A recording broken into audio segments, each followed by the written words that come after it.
स्वागत है दोस्तों आप सभी का हमारे YouTube चैनल सड़क किनारे क्लासेस पर। तो दोस्तों हमने प्रीवियस जो लेक्चर किया था उसमें हमने डिस्कस किए थे 50 एमसीक्यूज जो रिलेटेड थे किससे general principle of environmental law. तो हम आज आगे के 50 एमसीक्यूज सॉल्व करेंगे। तो स्टार्ट करते हैं दोस्तों। 51. The doctrine of absolute liability was evolved because the rule in Ryland versus Fletcher was too strict, inadequate for modern industrial society, unconstitutional, and D was statutory. तो दोस्तों हमने देखा था कि राइलैंड वर्सेस फ्लेटजर का केस था, वो किससे रिलेटेड है? वो है स्ट्रिक्ट लाइबिलिटी से रिलेटेड। और स्ट्रिक्ट लाइबिलिटी में क्या होते हैं? बहुत सारे एक्सेप्शंस होते हैं, लेकिन एब्सोल्यूट लाइबिलिटी क्या है? उसमें कोई भी एक्सेप्शन नहीं होता, मतलब उसमें भी कोई डिफेंस नहीं होता है। इसलिए क्या क्वेश्चन क्या पूछा कि the doctrine of absolute liability was evolved because the rule in Ryland versus Fletcher was, ये क्या था? एक इनएडुकेट फॉर मॉडर्न इंडस्ट्रीज, यानी कि मॉडर्न इंडस्ट्रीज क्या करती है? जिनके पास बहुत सारा पैसा है, सब बहुत सारा पैसा है, जिनके पास पावर है, जिनके ऊपर अगर लाइबिलिटीज अराइज हुई और उसमें उनके पास डिफेंस अवेलेबल हुआ ना, तो क्या करेंगे? वो इन्वायरमेंट को पूरी तरह से डैमेज करेंगे। इसलिए एब्सोल्यूट लाइबिलिटी का जो प्रिंसिपल इवॉल्व किया गया था इन्वायरमेंट में, वो क्या है? वो एडुकेट है, यानी कि इनएडुकेट नहीं है, जैसे कि राइलैंड वर्सेस फ्लेटजर के केस में स्ट्रिक्ट लायबिलिटी का प्रिंसिपल था। तो आगे का देखते हैं 52। The rule in Ryland versus फ्लेटजर वो डिसाइडेड, जो ऑलरेडी हम डिस्कस कर चुके हैं 1868 में। Which of the following is not an exception of strict liability, यानी कि कौन सा एक्सेप्शन नहीं है स्ट्रिक्ट लायबिलिटी का? तो एक्ट ऑफ गॉड ऑब्वियसली है, प्लेंटिफ फॉल्ट है, स्टेट्यूटरी अथॉरिटी है, एब्सोल्यूट लायबिलिटी नहीं है। एब्सोल्यूट लायबिलिटी नहीं है, तो option D was correct answer. Absolute liability is not an exception to strict liability. So 54. Under absolute liability, an enterprise engaged in hazardous activities can claim act of God defense, can claim third party defense, cannot claim any exception, and D was can claim statutory defense. So answer was cannot claim any exception, because in absolute liability no exceptions are exist. So 50. The so B was wrong answer, A was wrong answer, and D was wrong answer. So option C was correct for the 54 question. Cannot claim any exception in absolute liability. The oleum gas leak case arose from leakage of gas from Sriram Food and Fertilizer. Question number 56. Which article was expensively interpreted in the oleum gas leak case? So the correct was answer C, Article 21, that is related to right to life and personal liberty. So Article 21 was expensively interpreted in the oleum gas leak case. Question number 57. Absolute liability is an example of judge-made law, customary law, statutory law, and personal law. So answer A was correct, judge-made law.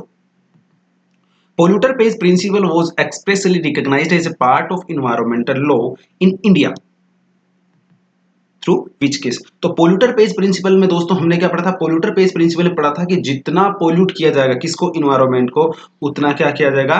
पे करना पड़ेगा। क्या? Compensation किसको? Environment को देना पड़ेगा। किस चीज के लिए? उसको रिकवर करने के लिए। तो कौन सा केस है? तो रतनाम म्यूनिसिपल सिटी केस नहीं है। केशवानंद भारती का केस बेसिक स्ट्रक्चर से रिलेटेड है। Vishakha versus state of Rajasthan का केस जो कि किससे रिलेटेड है? सेक्सुअल हरासमेंट से रिलेटेड है at the place of work place. So answer B was Vellore Citizen Welfare Forum versus Union of India जो 1996 का केस है was correct answer. So answer B was correct of 58 question. 59. Vellore Citizen Welfare Forum versus Union of India was decided in 1996. Tanneries causing pollution in Vellore case were situated in कौन से में? तमिलनाडु में था। Polluter pays principle requires payment for environmental restorations only, compensation only, both restoration and compensation and criminal penalties. So हम पढ़ चुके हैं कि polluter pays principle में क्या होता है कि environment को restoration किया जाता है और उसके लिए क्या देना पड़ता है, compensation देना पड़ता है. So option C was correct, both restoration and compensation. Question number 62. Which principle of Rio Declarations embodies polluter pays principle? दोस्तों हम ये चीज डिस्कस कर चुके हैं और इसका आंसर था D, principal 16. Indian Council for Enviro Legal Action is involved pollution caused by textile industries, chemical industries, mining companies, thermal plants. तो chemical industries was the correct answer. Question number 64. Precautionary principle shifts the burden of proof upon victim, NGOs, industries and developer courts. So answer was industries and developer. 65. Precautionary principle is best described as cure after damage, prevention before damage, compensation after damage, criminal prosecution. तो दोस्तों हमने पढ़ा था कि precautions is better than cure. तो answer B was correct, prevention before damage, यानी कि damage होने से पहले क्या कर दिया, प्रिवेंशन ले लिया, यानी कि प्रिवेंट कर दिया उसको. Which Rio principles contains the precautionary principles? So answer was 15, principle 15. Scientific uncertainty should not be used as a reason for environmental protections, postponing preventive measures, judicial review, environment assessment. So answer B was correct. Correct. Postponing preventive measures. Question number 68. The Supreme Court declared precautionary principles to be part of Indian environmental law in Vellore Citizens Welfare Forum case, ADM Jabalpur versus Shivkant Shukla case, SR Bommai versus Union of India case और TMA Pai foundation versus Union of India case. So answer A was correct, Vellore citizen welfare forum versus Union of India 1996. ADM Jabalpur versus Shivkant Shukla case है जो किससे related है, ADM Jabalpur versus Shivkant Shukla का case. और SR Bommai versus Union of India case किससे related है ये बता दूंगा, और टीएमए पाई ये किससे रिलेटेड है. तो SR Bommai versus Union of India case है किससे, सेक्युलरिज्म से रिलेटेड है.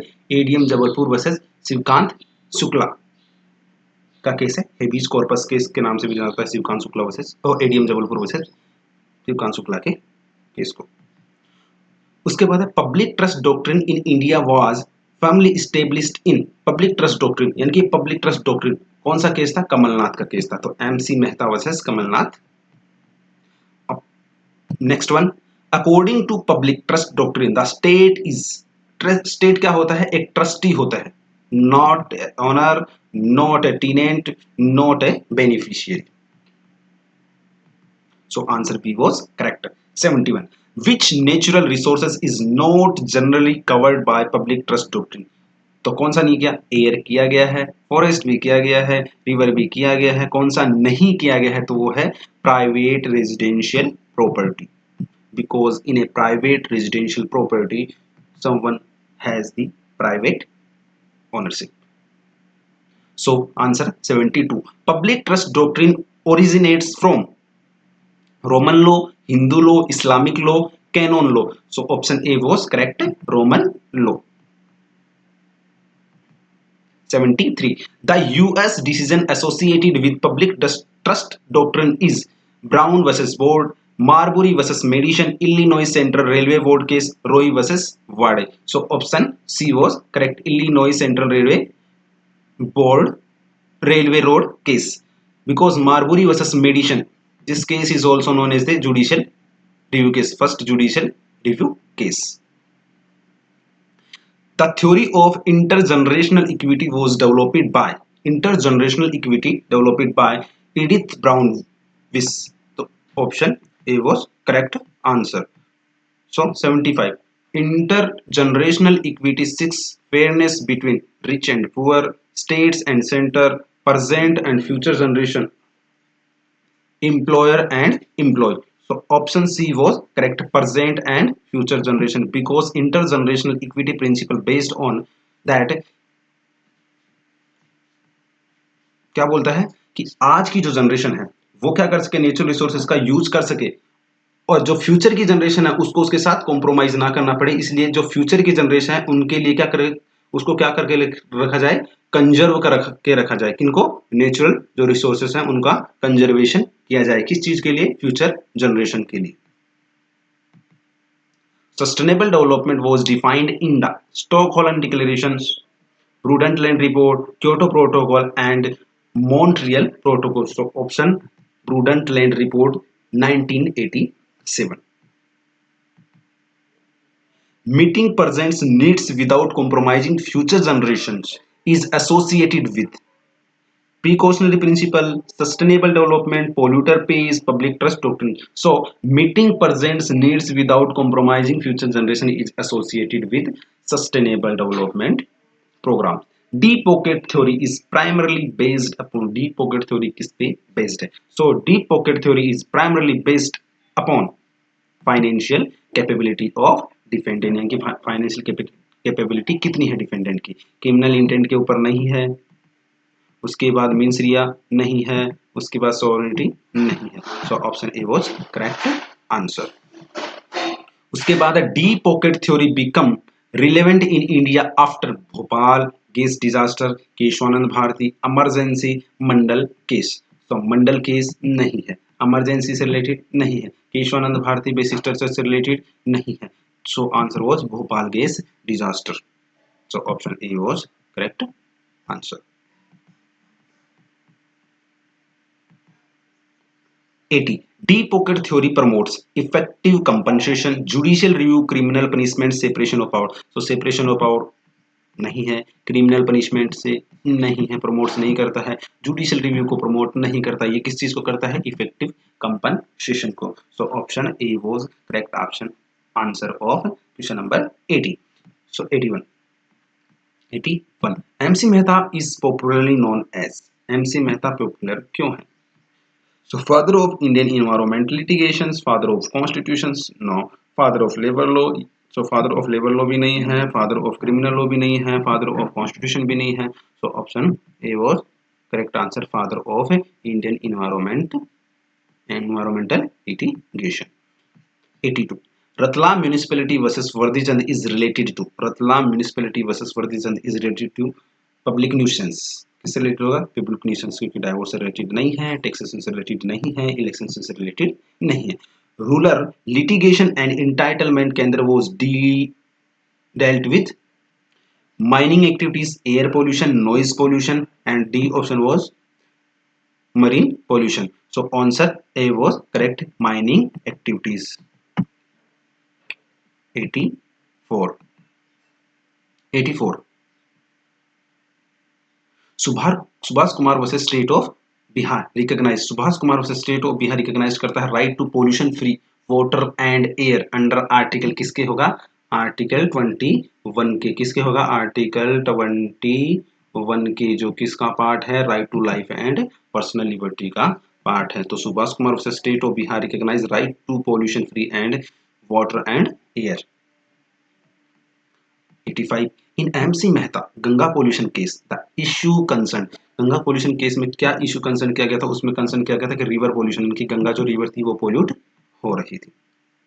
उसके बाद 86 article 48A related to environment protection by state, freedom of speech, education and property. So freedom of speech article 19 है, एजुकेशन के राइट टू एजुकेशन जो कि आर्टिकल 21A में, ठीक है। प्रॉपर्टी एक कॉन्स्टिट्यूशनल राइट है जो कि 300A में है, ठीक है। सो इन्वायरमेंट प्रोटेक्शन बाय स्टेट, किसके द्वारा, प्रोटेक्शन बाय स्टेट के द्वारा। अच्छा, इंडिविजुअल्स के द्वारा की ड्यूटी है किसको, इन्वायरमेंट को प्रोटेक्ट करना, वो किस में है, अपने फंडामेंटल ड्यूटीज में है, और ये किस में है, यानी कि इन्वायरमेंट प्रोटेक्शन बाय स्टेट जो कि आर्टिकल 48A डिफाइन करता है, वो किसमें है, अपने डीपीएसपी में, यानी कि directive principle of state policy जो कि पार्ट 4 बताता है, ठीक है। तो आंसर 86 का आंसर क्या है, A, environmental protection by state. Article 51 clause A sub clause imposes a duty upon, किसके ऊपर करता है? ऑब्वियसली अभी बताया मैंने, क्योंकि ये फंडामेंटल ड्यूटी है तो किसके ऊपर करेगा? सिटीजन के ऊपर करेगा। तो answer C was correct answer. उसके बाद environmental protection has been read into, किसके साथ? Environmental protections has been read into article 21। Fundamental duty regarding environment was added वो किसके द्वारा? 42nd कॉन्स्टिट्यूशनल अमेंडमेंट के द्वारा, जो कि 1976 में होता है। कि fundamental duty regarding environment was added by 42nd constitutional amendment act 1976। 90. Consider the following. Polluter pays principle is a part of sustainable development. Precautionary principle is a part of sustainable development. So choose the correct answer. So कौन सा answer सही है ये हम देखते हैं. So only A, only B, only A and B. So only A and B, because precautionary principles and polluter pays principles both are the part of the sustainable development program. So 91. Which? So answer C was correct. 91. 91 question क्या है? Which of the following are principle of sustainable development? Precautionary principle, polluter pays principle, intergenerational equity principle. So option D was correct answer, because A, B and C both three are correct. So precautionary principles, polluter pays principles, intergenerational equity principles are principles of sustainable development. Assertion. So 92nd question क्या बोलते हैं? Assertion क्या है? Public trust doctrine treats the state as a trustee. Reason, natural resources are held for public use. सही बात है, क्योंकि देखो नेचुरल रिसोर्सेज है वो क्या है? उसमें क्या स्टेट एक किसके रूप में काम करता है? ट्रस्टी के रूप में काम करता है. वो एक बेनिफिशियरी नहीं होता है, उसके पास कोई राइट नहीं होता है कि वो उसको सेल कर सके या किसी को प्राइवेट ओनरशिप दे सके. और natural resources are held for public use, और वो किस चीज के लिए होते हैं? पब्लिक यूज के लिए होते हैं. So answer A was correct, यानी कि both true and R explain A. और आर किस चीज को एक्सप्लेन करता है? ए को बताता है कि वो पब्लिक यूज के लिए है, और क्या करता है उसमें स्टेट क्या है? एज ए ट्रस्टी के रूप में काम करता है. उसके बाद है 93. असर्शन क्या है? Absolute liability has no exceptions. Hazardous industries of an absolute due to society. तो हैजार्डस इंडस्ट्रीज हैं जो बहुत सारा वेस्ट क्या करते हैं? इन्वायरमेंट में फैलाते हैं, जिसकी वजह से इन्वायरमेंट डैमेज हो सकता है, या ह्यूमन बीइंग की लाइफ को क्या है? खतरा है, वो डेंजर में जा सकती है. तो क्या करता है कि hazardous industries of an absolute duty to society and absolute liability has no exceptions. और एब्सोल्यूट लायबिलिटी के कोई एक्सेप्शन नहीं है. जैसे हमने पढ़ा था कि स्ट्रिक्ट लायबिलिटी के एक्सेप्शन जैसे एक्ट ऑफ गॉड, ठीक है, उसके बाद प्लेंटिफ अवॉन फॉल्ट हो गया, उसके बाद स्टेट्यूटरी अथॉरिटी हो गया, एक्सेट्रा. सो इसमें आएगा answer both A true and R explain A. 94 का क्वेश्चन क्या है? Which principles requires action even where scientific certainty is lacking. Public trust precautionary principles. तो हमने पढ़ा था ना कि जिसमें साइंटिफिक अनसर्टेनिटी रहती है, लेकिन मतलब जिसमें बहुत सारी कमी है, किसमें? साइंटिफिक डाटा में, यानी कि साइंटिफिक अनसर्टेनिटी रहती है, वहां पे कौन सा प्रिंसिपल यूज किया जाएगा? Precautionary principle, because precaution is better than cure. 95 number question. Which principle ensures that future generations receive environmental resources? Which principle ensures that future generation receive environment resource? तो किस में है ये? इंटरजनरेशनल इक्विटी, यानी कि आज की जो जनरेशन है वो क्या कर सके? यूज कर सके किनको? जो कि हमारे रिसोर्सेस हैं. कौन से? नेचुरल रिसोर्सेस हैं. और फ्यूचर की जनरेशन के लिए क्या करके रखे? कंजर्व करके रखे, ताकि वो भी अपनी नीड्स को आराम से पूरा कर सके और उनकी राइट टू जो लाइफ है वो अफेक्ट ना हो और आसानी से जी सके. तो आंसर आएगा intergenerational equity. 96. Which principle imposes environmental restoration cost on polluters. Which principle impose environmental restoration cost on polluters, जो पोल्यूट करते हैं उनके ऊपर. तो कौन सा आएगा? पोल्यूटर पेज प्रिंसिपल, जिसमें जितना पोल्यूशन किया जाता है किसके द्वारा? पोल्यूटर्स के द्वारा, उतना उनके ऊपर कंपनसेशन इंपोज किया जाता है. उसके बाद which environmental principle was judicially created by the Supreme Court of India. So 97 क्या है, विच इन्वायरमेंटल प्रिंसिपल्स वो judicially created by the Supreme Court of India. Absolute liability, precautionary principle, public trust doctrine, intergeneration equity. So कौन सा है, absolute liability, because before the absolute liability कौन सा principal use किया गया था, स्ट्रिक्ट लायबिलिटी का यूज किया जाता था, जिसमें हैजार्डस जो इंडस्ट्रीज थे उनके पास डिफेंस अवेलेबल रहता था, इसमें स्ट्रिक्ट लायबिलिटी में। बट एब्सोल्यूट लायबिलिटी में कोई भी डिफेंस नहीं है, यानी कि उसमें कोई भी एक्सेप्शंस नहीं है। मतलब जो हैजार्डस इंडस्ट्रीज हैं वो एब्सोल्युटली लायबल होंगी जो भी उनके द्वारा किया जाएगा इन्वायरमेंट को डैमेज या ह्यूमन बीइंग की लाइफ को जिस चीज की वजह से खतरा हुआ है या जिसकी वजह से खतरा है। which for which of the following is not a component of sustainable development recognized in Vellore case?